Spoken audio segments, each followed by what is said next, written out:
নমস্কার, কাকু কাকিমার আটচালা থেকে আমি স্বপ্না বলছি। আজকের গল্প দীপেন্দ্রনাথ বন্দ্যোপাধ্যায়ের লেখা অশ্বমেধের ঘোড়া। পাঠে আমি স্বপ্না। শুনতে পাচ্ছ সানাইয়ের শব্দ? রেখা থমকে ঘাড় ফিরিয়ে তাকালো। ঠিক সেই মুহূর্তে আলোটা ওর মাথার চুলে ভেঙে পড়ে। চিবুক আর গলার পাশে একটা হালকা ছায়া সৃষ্টি করল।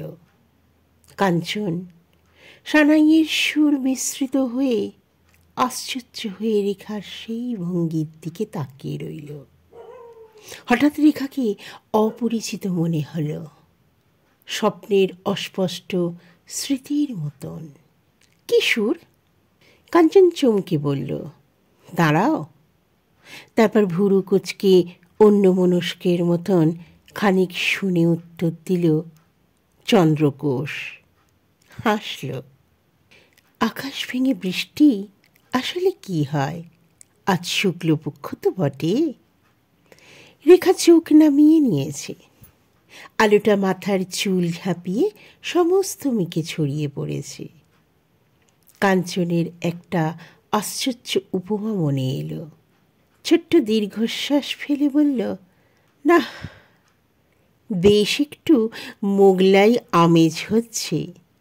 রেখা চকিতে হাতের ব্যাগটার দিকে তাকিয়ে বলল, মোস্ট কমফোর্টেবল জার্নি। ধুত! কাঞ্চন ঠোঁট বেঁকিয়ে হেসে উত্তর দিল, ও তোমাদের কেরানি ইন্টালেকচুয়ালদের মানায়। উঠে বসতে না বসতেই পৌঁছে যাওয়া। তার উপর বেবি ট্যাক্সিগুলো তো নেহাতেই ভালগার, যেন বালিগঞ্জের বান্ধবীর বিয়ের চায়ের নেমন্তন্ন। বড় ট্যাক্সিতে তাও বনেদি বাড়ির পাথ পেরে বসার আভিজাত্য আছে। তোমাদের এই কলকাতা দিন দিন আধুনিক হচ্ছে, বড় হচ্ছে, সূক্ষ্মতার নামে দরকচা মেরে যাচ্ছে। রেখা ঠোঁটে আঙুল ঠেকিয়ে বলল, এত বানি দিও না মাস্টারমশাই, লোকে ধরে বেঁধে মন্ত্রী বানিয়ে দেবে। কাঞ্চন হা হা করে হেসে উঠল। আশেপাশে লোক চমকে বিরক্ত চোখে তাকালো। লজ্জায় দুজনেই মাথা হেঁট করেছে। একটি পৌর পশারি ফুল চাই বলে তখনই সামনে এসে দাঁড়ালো। কাঞ্চন কখনো পয়সা দিয়ে ফুল কেনেনি। একবার চকিতে রেখার সিথির দিকে তাকালো। তার বড় ইচ্ছা হতে লাগলো এক ছড়া মালা কিনে বিনুনিতে জড়িয়ে দেয়।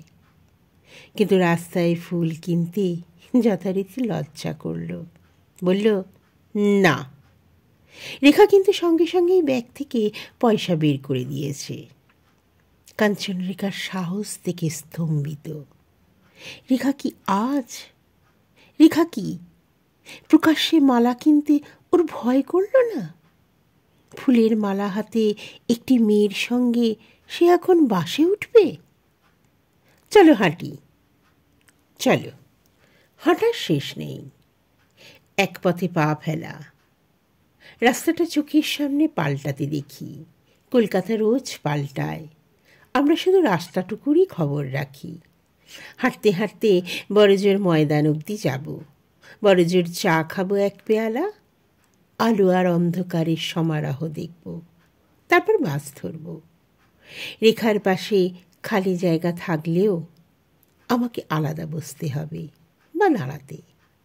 ভিড় ঠেলে নেমে যাওয়ার সময় রেখার হাতে একটা টিকিট গুঁজে দিয়ে যাবে। সুযোগ পেলে কিছু একটা বলবে, নয়তো অপরিচিতার মতন রাস্তার বাঁকে অদৃশ্য হবে। কন্ট্রাক্টর কি কোনো কৌতূহলী যাত্রীর অকারণে একবার আমার দিকে তীক্ষ্ণ চোখে তাকাবে? তারপর আমি নামব, তারপর বাড়ি যাব, তারপর রাত্রি, তারপর দিন। আর দিনে হাঁটতে হাঁটতে দেখব রাস্তাটা পাল্টাচ্ছে। কলকাতা বড় তাড়াতাড়ি পাল্টায়। ইস, দেখেছ? কাঞ্চন যদিও জানত, তবু সিনেট হলের সিঁড়ি আর ছাদের দিকে তাকিয়ে নতুন করে চমকে না উঠে পারল না। কাঞ্চন সত্যি আত্মীয় বিয়োগের বেদনা অনুভব করল। সিঁড়ি নেই, খিলান নেই, দরজা নেই, অন্ধকারে কতগুলো পায়রা উড়ছে, ছাপ জুড়ে আকাশ, শুধু পিছনের দেয়ালটা এখনো ভাঙেনি। রাঙাদিকে আত্মহত্যা করতে দেখেছিলাম, সমস্ত শরীরটা পুড়ে গেলেও মাথার খোঁপাটা ঠিক ছিল। কাঞ্চন ফুটপাতে পা ঠুকে মন থেকে স্মৃতিটা তাড়ালো। তারপর গলা ঝেড়ে বলল, জানো, বাংলাদেশের 19th সেঞ্চুরির মৃত্যু অনেক দিন হয়েছিল, এবার তার কবরটাও ভেঙে গেল। রেখা হঠাৎ অদ্ভুত প্রশ্ন করল, আচ্ছা, সেই পাগলটা এবার কোথায় দাঁড়িয়ে বক্তৃতা করবে? কাঞ্চন চমকে রেখার দিকে তাকালো। সত্যি, পাগলটা এখন সত্যি সেনেট। দাঁড়াও পথিক বর, বন্ধি তোমার প্রাণেশ্বর, মরি হায় হায় রে। গম গম করে যেন অজস্র গলা একসঙ্গে হাজার কথা বলে উঠল। কাঞ্চন প্রশ্ন করল, দাঁড়িয়ে রইলে কেন? রেখা হাসল। তোমায় চান্স দিচ্ছি। হাঁটতে হাঁটতে বলল, কিসের? মালাটা খোঁপায় বেঁধে দেয়ার। রেখা কি মরিয়া? আজকের দিনটাই কি ওকে? আজকের দিনটা? আহ, দিনটা, দিন গেল, রাত্রি, রাত্রি যায় না, যায় না। কাঞ্চন স্পষ্ট শুনল সানাই বাজছে, চন্দ্রকোষ।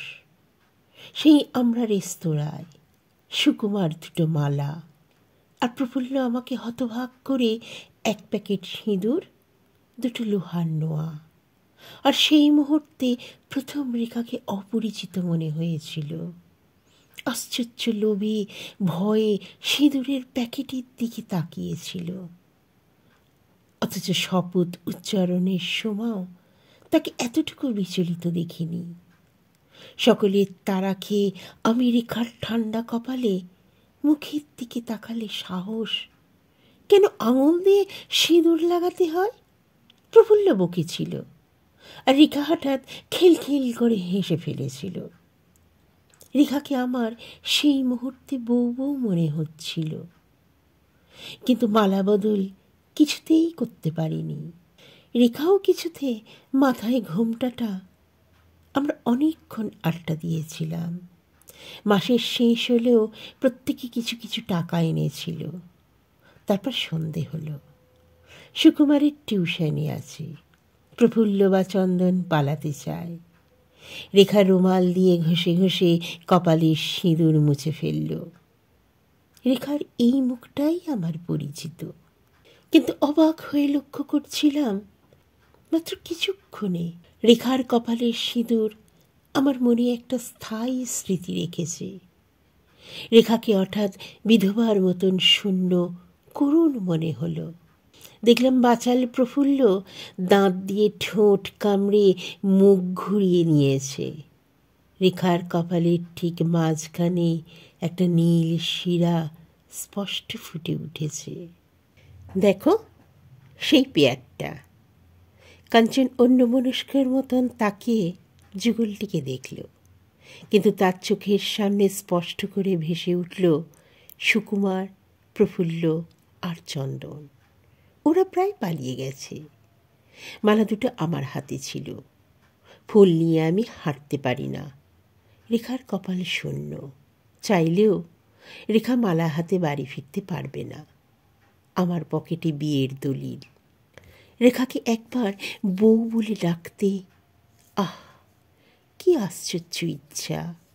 আমরা পাশাপাশি হাঁটছি, অথচ নীরবতা। বিয়ের পর একান্তে প্রথম কথা কি হবে, কি হতে পারে? আমি অস্ফুষ্টে বলেছিলাম, গঙ্গায় বসলে হয়। রেখা অস্ফুষ্টে বলেছিল, তারপর আমরা চৌরঙ্গীর বাস ধরেছিলাম, আর উঠেই দেখেছিলাম রেখার বাবা। তারপর আমি দোতলায় গিয়ে বসলাম, রেখা একতলায়। তারপর অন্য মনস্কের মতন কিছুক্ষণ খুঁটিয়ে খুঁটিয়ে বাসের যাত্রীদের লক্ষ্য করলাম, আর বাসের বিজ্ঞাপন, জৈনিক বিজ্ঞাপন দেখে যথার্থ মুগ্ধ হয়েছিলাম। সুন্দর করে লেখা ছিল, don't smoke in the bus, not even number 10। তারপর জানলা দিয়ে বাইরে তাকিয়ে চৌরঙ্গি দেখতে খুব ভালো লাগছিল। হঠাৎ কুয়াশা, মেঘ ও স্তিমিত আলোকমালা শোভিত তীরভূমি আর অন্ধকার আর মাস্তুলের কথা মনে পড়ায় আমার খুব হাসি পেয়েছিল। আকস্মাৎ লক্ষ্য করছিলাম আকাশে পূর্ণিমার চাঁদ। তারপর রেখা নেমে গেল। একটিবার ব্যাকুল গ্রীবা তুলে হয়তো সে আমাকে খুঁজেছিল। রেখার জন্য সেই মুহূর্তে আমার খুব মমতা হয়েছিল। হয়তো আমি একটু বেশি উচ্ছ্বাসিত হয়ে পড়েছিলাম। হঠাৎ পৌঁছে গেছি লক্ষ্য করে হুড়মুড় করে নামছিলাম। দরজার কাছে কন্ট্রাক্টর বলল, টিকিট? অভ্যাসে বললাম, হয়ে গেছে। কন্ট্রাক্টর বলল, দেখি। মুখ লাল করে পয়সা দিয়ে নেমে শুনলাম কন্ট্রাক্টর বলছে, হাতে আবার মালা নিয়ে যাওয়া হচ্ছে। রাস্তায় অসহায় দাঁড়িয়ে আমার কান্না পেয়েছিল। দুপা হেঁটে মালা জোড়া ছুঁড়ে ফেলে দিয়েছিলাম। লক্ষ্য করছিলাম একটা স্থবির বলদ সেটে চিবোচ্ছে। কি একটা ভয়ে দ্রুত হাঁটতে লাগলাম। কি একটা ভয় আমাকে তাড়া করল। রেজিস্টারের নাম্বারটা মনে পড়ল, ছোট, ঠাসা। রেস্তোরাঁর কেবিনটা মনে পড়ল, ছোট, ঠাসা।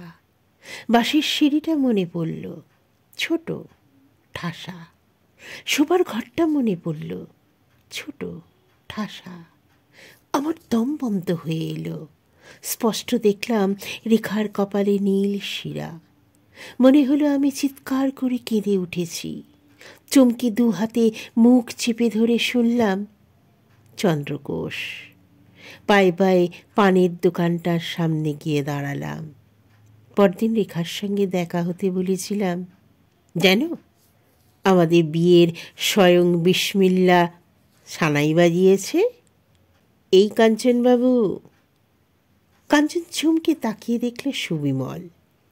বেহারার মতন একবার রেখার দিকে তাকিয়ে সুবিমল বলল, তারপর কি খবর?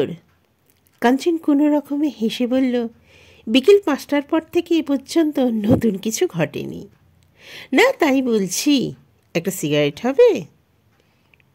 রেখা একটু সরে দাঁড়ালো। কাঞ্চন পকেট থেকে 4 মিনার বের করে সুবিমলকে দিল, নিজেও ধরালো। সুবিমল রেখার দিকে আর একবার তাকিয়ে ধোঁয়া ছাড়তে ছাড়তে বলল, আপনার বোন? না। ছাত্রী? না। ও, বুঝেছি। সুবিমল মুখটা উজ্জ্বল করে বলল, দেখেও আনন্দ। আপনাদের আর কি ভাবনা মশাই, জীবন সামনে পড়ে আছে।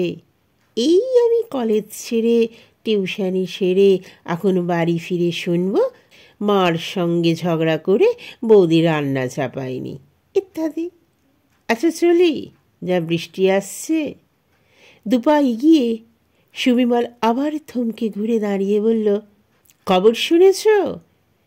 ইউজিসির টাকাটা নাকি আরও পিছিয়ে গেল। প্রিন্সিপালও হয়েছে তেমনই। লোকটি কে মাস্টারমশাই? আমাদের কলেজের ম্যাথামেটিক্স। কি বলল? এই তুমি আমার কি হও ইত্যাদি।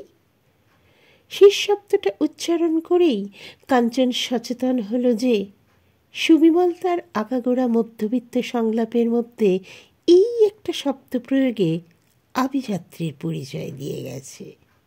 জানো, সেদিন আমাদের নমিতাকে মনে নেই তোমার? এই যে ইসলামিক হিস্ট্রি, দেখা হয়েছিল।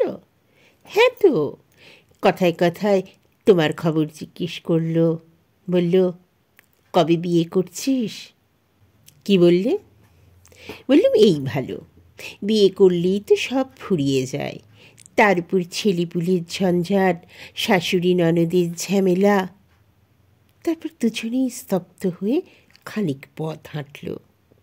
রাস্তায় ব্যস্ততা বাড়ছিল, কারণ বৃষ্টি আসছে। অথচ পারিপার্শ্ব সম্পর্কে ওরা সম্পূর্ণ উদাসীন ছিল। রেখা? রেখা?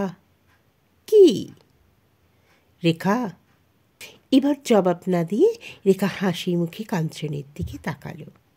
কাঞ্চন বলল, জানো, ছেলেবেলায় মাকে এমনই অকারণে ডেকে জ্বালাতাম। রেখার হাসি মুখ মুহূর্তে শুকিয়ে গেল। মার নামে ওর বাড়ির কথা মনে পড়েছে, আমারও পড়ে। রেখা সম্পর্কে মার একটা চাপা স্নেহ লক্ষ্য করেছি। অনেক আগে রেখাদের বাড়ি গিয়েছিলাম, মাত্র একবার।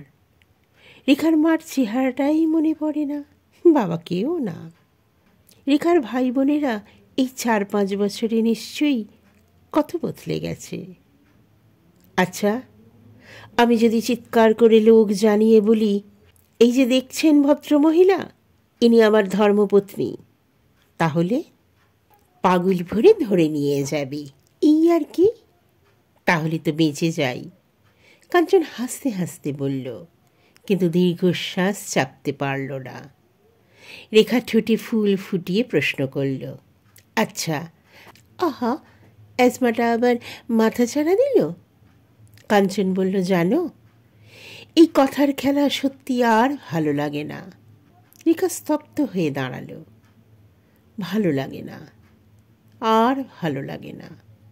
চুরুকেরই একটি সময় নেয়া, দুটো কথা, এক পেয়ালা কফি, লম্পট নদীর তীরে নির্জনতার ব্যর্থ অন্বেষণ, তারপর অক্ষম ক্লান্তি আর খুবই অপরিচিতের মতন ঘরে ফিরে যাওয়া। একদিন কোনো এক নিকট অথচ বিস্মৃত অতীতে সবাই ছিল স্বপ্ন। আর আজ, আর এখন ঘেন্না করে। একই অভ্যাসবোধ, একই পরিবেশ, একই চায়ের দোকান আর রাস্তা আর গঙ্গার ধারের গাছতলা। এক ধরনের কথা বা কথা খুঁজে না পাওয়া, বদল নেই, হায়। অথচ কলকাতা প্রতি মুহূর্তে বদলায়, পৃথিবী বদলায়, জীবন বদলায়। আমাদের বয়স বেড়ে যাচ্ছে, মনে মনে আমরা আরও দ্রুত বুড়িয়ে যাচ্ছি, অথচ সেই মৌলিক ছকের ওপর ঘুঁটির মতন এগোচ্ছি, পেঁচুচ্ছি। এ যুগের নিয়তিই হল বাল্য এবং পৌরতা, মাঝখানে বিশাল চওড়ায় ইচ্ছা আর অভিজ্ঞতা, ভালো লাগা, আর কর্তব্যের বিরুদ্ধে পোকার মতন গর্ত খুঁড়ে নিচে নামছি। অথচ সামনে সমুদ্র ছিল, হায় রে সমুদ্র। নিজেকে ফাঁকি দিচ্ছি কথায়, রেখাকে ফাঁকি দিচ্ছি কথায়, আর পুঁথি থেকে তার সমর্থন খুঁজছি। কি যেন সেই, কি যেন, ফুলগুলির কথা আর পাতাগুলি চারিদিকে পুঞ্জিত নীরবতা, সমুদ্রের মৌন, বক্ষের কাছে পূর্ণিমা লুকোনো আছে, দিনে দিনে অর্ঘ্যমম। দিনে দিনে রূপবতী হবে পৃথিবী, দিনের পর রাত, কিন্তু রাত্রির পর, রাত্রির পর। এইভাবে হাঁটলে পথেই বৃষ্টি নামবে। উত্তরে অন্য মনস্কের মতন কাঞ্চন চিৎকার করে উঠল, গারোয়ান, রক্ষে! বলে সেই নাকে মালতী ফুলের গন্ধ পেল। কারণ কারণ শ্রীকান্তর গহর ভাইয়ের কথা মনে পড়েছিল। রেখা বলল, খেপিছ? কাঞ্চন শুনল, নতুন গোসাই, ওঠো। অথচ সে সচেতন ছিল, এসপ্ল্যানেডের সামনে দাঁড়িয়ে, সঙ্গে রেখা। খিদিরপুর কিতনা? লুঙ্গির খুঁট দিয়ে গলাটা মুছে গারোয়ান বলল, সোয়ারি কিধার? দেখতে পাচ্ছ না? কাঞ্চন বিরক্ত, কারণ গারোয়ানের রক্তাক্ত চোখের হাসি তার অকারণ ও অশ্লীল মনে হলো। অথচ বিদেশি উপন্যাস এবং মধুসূদন দত্তের কলকাতার ইতিহাস পড়ে ঘোড়ার গাড়ির সম্পর্কে মনে যে স্মৃতির পরিমণ্ডল জন্ম নিয়েছে, তার চেহারা অন্য। পোলের ওভারভি যাবেন? না। গঙ্গার কিনারা দিয়ে? হ্যাঁ। 4 টাকা লাগবে স্যার। চমকে উঠে বিরক্ত কাঞ্চন বলল, ঠিক আছে। চলে যেতে দেখে গারোয়ান গাড়িটা এগিয়ে নিয়ে প্রশ্ন করল, কত দিবেন? রেখা হঠাৎ উত্তর দিল, 2 টাকা। কাঞ্চন গম্ভীর হয়ে রেখার দিকে তাকালো। রেখা দর কষছে, রেখা এই অশ্লীল ধূর্ত গাড়োয়ানটার সঙ্গে জিজি কথা বলল। রেখা কি আজ প্রতিপদে প্রমাণ করবে আমি কাপুরুষ, আমি জীবন থেকে পালাচ্ছি? রেখা কি এইসব ছুটকো স্মার্টনেস? অথচ রেখার পক্ষে 3টে টাকা দিন মা। রেখা হেসে কেটে কেটে বলল, ট্যাক্সিতে 2 টাকা লাগে না। গাড়োয়ানটা আহত ভঙ্গিতে সামনে ঝুঁকে একটা ঘোড়ার রোগা পিঠে চাপড় মেরে নিজের জিভে আক্ষেপ প্রকাশ করে বলল, আরে হাঁ, মিসেন আর জানবার এক হলো দিদি। আচ্ছা 8 আনা বকশিস দিয়ে দিবেন, আচ্ছা সে ঘুমিয়ে দিব। লাফিয়ে নেমে যখন দরজাটা খুলে ধরল, তখন আবার রেখাকে অপরিচিত মনে হলো। বিব্রত ভীত চোখে সে কাঞ্চনের দিকে তাকালো, তারপর গাড়িটার ভিতরে। ক্রুদ্ধ কাঞ্চন কোনো কথা না বলে তরিতে উঠে পড়ল। আঁচলটা ভালো করে জড়িয়ে রেখা এক কোণে কুঁকড়ে বসেছিল। উল্টো দিকের গদিতে নিজেকে ছড়িয়ে প্রায় আধশোয়ার ভঙ্গিতে বসে কাঞ্চন চারমিনার বের করল। ভেবেছিল রেখা এত তাড়াতাড়ি আবার সিগারেট ধরাতে নিষেধ করবে, কিন্তু রেখা নির্বাক। লাল আলোর সংকেতে গাড়ি তখনও ট্রাম লাইনের ওপারে যেতে পারেনি। কাঞ্চন অদ্ভুত আনন্দ বোধ করল। রেখা এই আলো, এই অরণ্য, এই পরিপার্শ্বকে ভয় পাচ্ছে।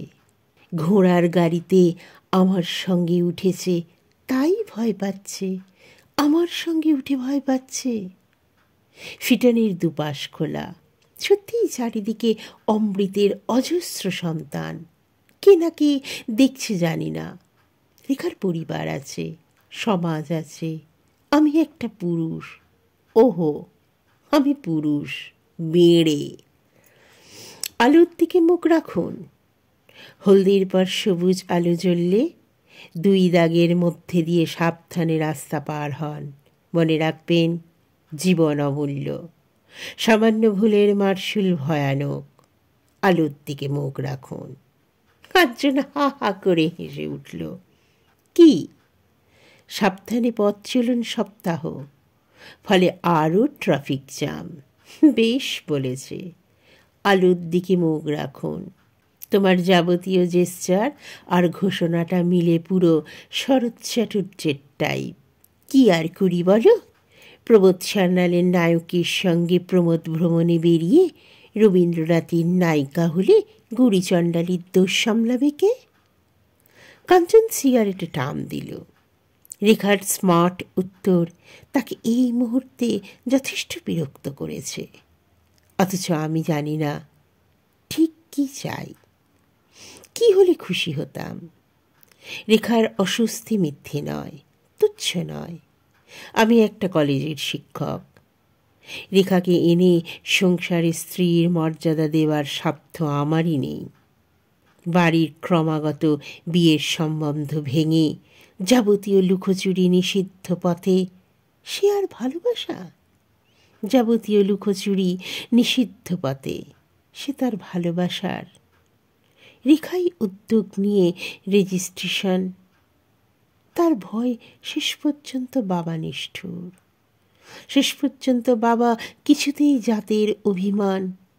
তখন তাকে ঠেকাবে বিয়ের দলিল, কারণ সে জানে আমাদের হতকুৎসিত সংসারে হঠাৎ চলে আসা সম্ভব নয়। সে জানে যতদিন না অবশ্যম্ভাবী হয়ে পড়েছে, এতদিন তার পক্ষেও বাবাকে আঘাত দেয়া।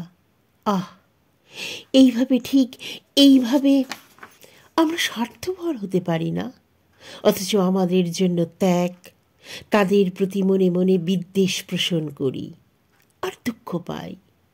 নিজের কাছে ক্রমাগত ছোট হতে থাকি, অথচ জানি না ঠিক কি চাই। তারপর গাড়ি চলতে শুরু করল। পরপর কতকগুলো বাস বাতাসের ঝাপট দিয়ে চলে গেল। জানলার পাশে 2-1 জন যাত্রী একটু ঝুঁকে কাঞ্চনদের দেখল।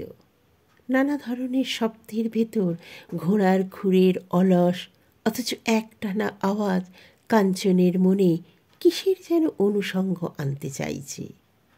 গাড়িটা দক্ষিণে ঘুরল। কার্জন পার্কের পাশ দিয়ে স্বল্প আলো আর নির্জনতার দিকে ধীরে এগোতে লাগল। এসপ্ল্যানেডের মোড়ে সেই আশ্চর্য শব্দপ্রবাহ সীমিত হয়ে পিছনে পড়ে রইল, যেন এক বিচিত্র শব্দ। এখন কুৎসিত রিকশার গুঞ্জন, দু একটা গাড়ির দ্রুত অন্তর্ধান, পথচারীর আকস্মিক কণ্ঠস্বর। কাঞ্চন এতক্ষণে অনুভব করল চৌরাস্তার ভিড়ে ঘোড়ার গাড়িতে বসে থাকতে সে অত্যন্ত কমপ্লেক্স বোধ করছিল। আর বৃষ্টি নামল। রেখা বাইরে হাত পেতে ধরল। ফোঁটা ফোঁটা জলে হাতটা অপরূপ হয়ে উঠল। রেখার আঙুলগুলিতে একটি মুদ্রার ভঙ্গি। ঘোড়ার খুরের অলস অথচ অবিচ্ছিন্ন শব্দপ্রবাহে কাঞ্চনের মনে হঠাৎ নূপুরের মৃদু অস্পষ্ট শব্দতরঙ্গের অনুষঙ্গ এলো। সারেঙ্গিতে গাঢ় পুরীশালী ছলের টানে মালকোষ বেজে উঠল। রাধার চোখ, রাধার আঙুলে মিনতি। সই কি বাবাসি বাহে কালিনী কুলে। কুড়িমাধ্যম সমুদ্র স্তম্ভের মতন কোমল ধৌবতে ভেঙে পড়ে কোমল গান্ধার ছুঁয়ে সরচে ফিরে এলো। আর বৃষ্টি দ্রুত হলো। চাকার শব্দ, খুরের শব্দ, বৃষ্টির মাঝে মাঝে সহিসের চাবুকের বাতাসের একটা শুষ্ক মির টেনে দিচ্ছে। অজস্র জলবিন্দু ওদের মুহূর্তে ভিজিয়ে দিল। বাবু, কেন পর্দাটা ফিলে দেব? কাঞ্চন জানত না এই জাতীয় ফিটনের পর্দা থাকে। অবাক হয়ে বলল, দাও। মুহূর্তে যেটাকে ভেবেছিলাম গাড়ির ছাউনি, তার উপর থেকে দুপাশে দুটো চামড়ার পর্দা ঝুলে পড়ল। আর হঠাৎ তারা সমস্ত পৃথিবী থেকে বিচ্ছিন্ন হয়ে গেল। স্তব্ধ। দুজনেই বসে রইল। কেউ কারোর দিকে তাকাচ্ছে না। এই কি আশ্চর্য ঘটনা! আমরা নির্জনতা খুঁজছিলাম, যেখানে ঘনিষ্ঠ বসা যায়। কলকাতা শহরে নির্জনতা নেই। আমরা অবসর খুঁজছিলাম, যেখানে নিবিড় হওয়া যায়। আমাদের জীবনে অবসর পাই না। আমরা একটা পরিমণ্ডল খুঁজছিলাম, যেখানে আমরাই অধীশ্বর। আমাদের সময় যে পরিমণ্ডল দেয় না। অথচ আজ, অথচ এই কি, অথচ এইভাবে গাড়ি বন্ধ চলছে, বাইরে বৃষ্টি। আজ আমাদের বিবাহের প্রথম বার্ষিকী। আমার স্ত্রী রেখা, পরমেশ্বরকে সাক্ষী করে ধর্মপত্নী। এই কি ভাবছ? কাঞ্চন দীর্ঘশ্বাস ফেলে বলল, কিছু না, বলেই হেসে ফেলল। কারণ এরপরেই সে জানে রেখা বলবে, কথা নয়, ভাবনা নয়। তাহলে এখন তোমার মনে সিচুয়েশন ভেকেন্ট নোটিশখানা আবার ঝুলিয়েছ।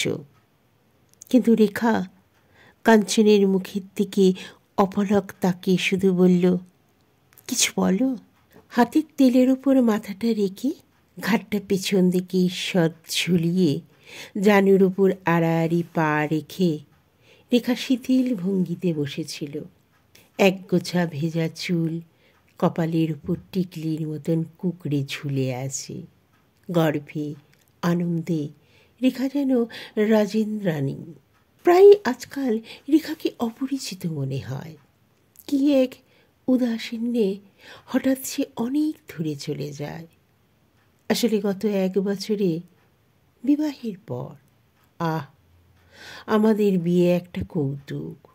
কিন্তু সত্যিই তো। তারপর রেখাকে নতুন করে কিছুই জানেনি। রেখার শরীর না, মন না, অভ্যাস না। নিজের কাছে মহৎ থাকার তাড়নায় পরস্পর ছদ্মবেশ পড়েছি। কিছু বলো না গো। রেখার মুখে গো শব্দটা কাঞ্চনকে চমকালো। বাস্তবিক অবস্থার পরিবেশে শব্দের ওজন কি আশ্চর্য বদলে যায়। অন্য সময় হলে গ্রাম্য বলে পরিহাস করার সুযোগ নিশ্চয়ই ছাড়তাম না। আসলে আমি জানি তো, আমার তাবৎ অস্তিত্ব এমনই কিছু সম্ভাষণের জন্য কাঙাল হয়ে থাকে। বউ? রেখা উদ্ভাসিত মুখে কাঞ্চনের দিকে তাকালো। বউ?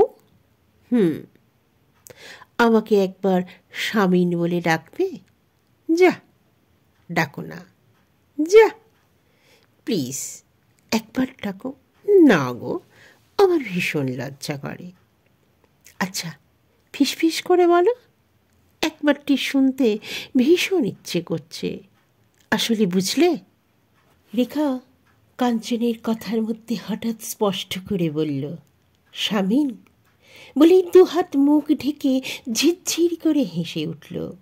হাসিটা হঠাৎ ঘুরের শব্দের সঙ্গে এক হয়ে মিশে গেল। কাঞ্চন নাকে ভেজা মাটির গন্ধ পেল। ছুতে ইচ্ছে করছে। খোপাটা খুলে এক মুঠো ফুলের মতন চুলগুলো যদি রেখার মুখে বুকে ছড়িয়ে দিত। হাতটা ধরব? কান পেতে রেখার হৃৎপিণ্ডের শব্দ যদি শুনতে পেতাম। আমার রক্ত, আমার মন বৃষ্টি হতে চায়। একটা কথা ধ্রুব বুঝেছি, বৈষ্ণব কবিরা যৌবন সম্পর্কে যে উল্লাস প্রকাশ করেছেন তা মিথ্যে। আসলে যৌবন আমাদের লজ্জা, আমাদের যন্ত্রণা। আমি পারি না এখানে রেখাকে অপমান করতে। আঁচল সরে গিয়েছিল। একটা সেফটি পিন। কাঞ্চনের খুব ইচ্ছে হলো বলে, জামাই বোতাম লাগিয়ে নিতে পারো না? বলল, কি দেখছো এমন করে? রেখা হাসল, বলল, জানো, আজ প্রথম লক্ষ্য করলাম তোমার গলায় একটা তিল আছে। এই অন্ধকারে? যখন সিগারেট ধরালে হঠাৎ তোমার। কি? যা, ভালো লাগছে তোমার? খুব ভালো লাগছে রেখার। কি অমুক এই ভালো লাগা! আমি জানি রেখা কি চায়, আমি জানি আমি কি চাইছি। অশ্বঘুরের ধ্বনি চেতনা অবশ করেছে। এই আমার শরীর গির্জার উজ্জ্বল মোমবাতি। বিন্দু বিন্দু ঘাম ঝরে পড়ছে। অশ্বমেধ যজ্ঞের বর্ণিত ঘোড়াটি ঘাড় বেঁকিয়ে আগুনের নিঃশ্বাস ফেলে চলে গেল। আর দ্রাবিড় কন্যা আর্য ঘোর সাওয়ারের পায়ের তলায় হাহা করে কেঁদে উঠল। তারপর চেঙ্গিস খাঁ অশ্বারোহীর দল শিকল বেঁধে দাসকে টেনে নিল। তারপর লরেন ফস্টার ধুলো উড়িয়ে দিল্লিতে পতাকা ওড়ালো, আর পতাকার রং পাল্টায়। স্বর্গের উচ্চশ্রবা এখন ধর্মনিরপেক্ষ কলকাতার মাঠে পাটোয়ারি বুদ্ধিতে বাজি দৌড়োয়। আর যে যজ্ঞের অশ্বকে ফিরিয়ে আনতে ভগীরথ মর্তে গঙ্গা এনেছিল, মাত্র 2.5 টাকার বিনিময়ে সে আমাদের খিদিরপুরে পৌঁছে দেবে। কাঞ্চন চোখ বন্ধ করে খুর আর হেস্রাধ্বনি শুনতে লাগল। সত্য যে দিগ্জয়ী অশ্বের শ্রোণীতে যজ্ঞের আহুতি পূর্ণ হয়। কি গো, ঘুমিয়ে পড়লি নাকি? কাঞ্চন চোখ বুজে জবাব দিল, তাকাবো না। আমার নিজেকে ভয় করছে। আমার নিজেকে বড় দীন, বড় অসহায় মনে হচ্ছে। শোনো। কি? হঠাৎ রেখা দুহাতে কাঞ্চনের ডান হাতটা ধরে বলল, শোনো।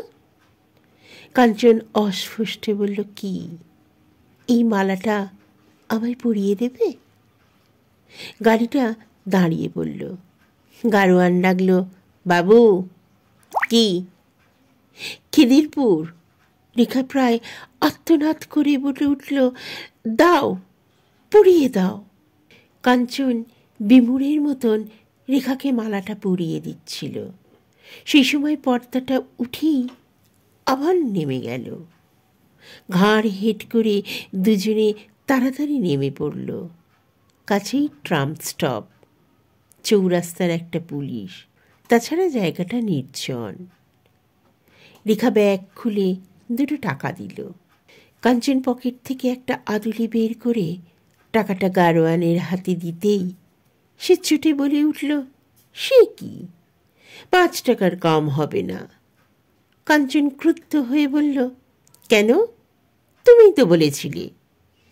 গারোয়ান বলল, ফুর্তি করবেন, হোটেল ভাড়া দিবেন না। প্রায় ফিসফিস করে কাঞ্চন বলল, কি বললে? জিভ তার কথায় জড়িয়ে গেল, আর রেখা চমকে দুহাতে নিজের কান চেপে ধরতে যাওয়ায় মালাটা হাত থেকে রাস্তায় পড়ে গেল। তারপর সম্পূর্ণ অপরিচিতের মতন দাঁত দিয়ে ঠোঁট কামড়ে দ্রুত পায়ে তারা খানিকটা হেঁটেছিল, কিন্তু কাঁদেনি, কারণ একান্তে কাঁদবার মতন কোনো আশ্রয় তাদের জানা ছিল না।